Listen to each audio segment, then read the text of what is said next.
Kwa kweli kuhusu nguvu kazi huwa tunajitolea, maana ndio desturi yetu, kwa sababu bila kuwa sisi kuonesha mshikamano pia tunatakiwa tuoneshe mshikamano pia na huyo anayetusaidia.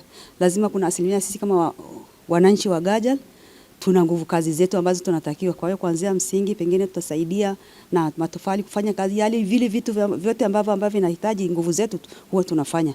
Ina maana kuna mshikamano kwa sababu kile sisi tunachangia kile kidogo ambacho tunachangia kama 25%, ina maana yote hii sisi nguvu zetu kishipeleka pale, wananchi wana moyo katika kushiriki katika kazi zao. Ni kama unavyoona leo wamekuja kwenye maendeleo. Kwa kweli huko tulikotoka wakati Karim Foundation hawakuwepo kwenye kata hii, kwa kweli hata wanaume wengi wanahama nyumba kwa ajili ya michango. Kwa hiyo michango ilikuwa nyingi, lakini baada ya shirika la Karim kuwepo, kwa kweli hata wanaume waliotoroka manyumba wamerudi nyumbani kwa sababu hali ya maisha imekuwa nzuri.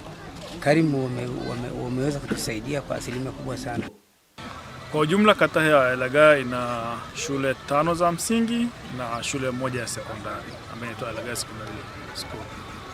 Kwa Elagaya kwenye shule zote 5 za msingi tumejenga vyoo, tumejenga madarasa na mwisho huwa tunamalizia majiko kwa ajili ya wanafunzi, kwa ajili ya kupika chakula cha wanafunzi na walimu.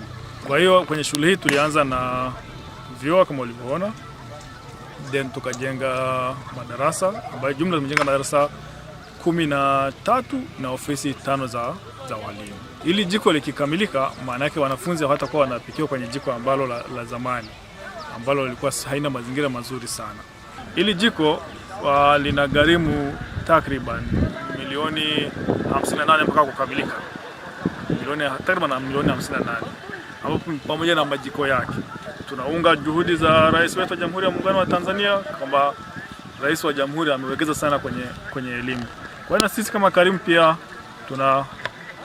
tunaunga jitihada hizo ili angalau nchi yetu iwe na elimu bora. Kipindi madarasa haya yajajengwa, ufaulu wa wanafunzi wetu wa darasa la 7 ulikuwa ni 50% mpaka 60%.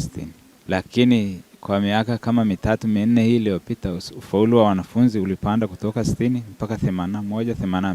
Kwa hiyo wamesaidia sana pakubwa. Sisi kwa ujumla tunawashukuru sana na tunaahidi kwamba tutaendelea kuitunza miradi hii.